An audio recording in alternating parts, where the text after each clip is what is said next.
The Tioga Point Museum in Athens received more than a dozen weapons with deep historical importance. Some of the rifles are more than 200 years old.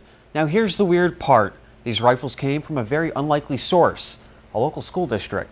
I went down to the museum earlier tonight to see the collection.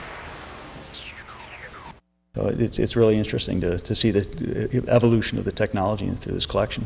From flintlock to bolt action, this collection of rifles spans very pivotal points of American history, as well as a rifle from Asia.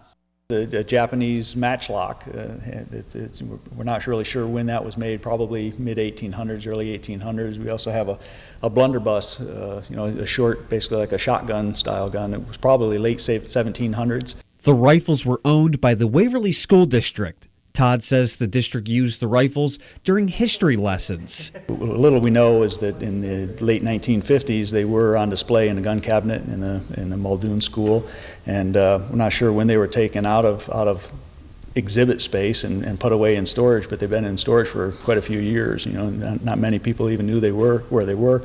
People who grew up seeing these in the school district often wonder, where that gun collection went. With the rifles back on display for the public to see at the Tioga Point Museum in Athens, Todd hopes some answers about the collection can be found. Probably many of these guns were probably used in the Civil War. Unfortunately, we don't have the stories behind the guns, who owned them, where they came from. Hopefully we can piece some of that together, and we're hoping that maybe through this exhibit that we can learn a little bit more about how the school district came about having, whose collection they were, and piece that story together.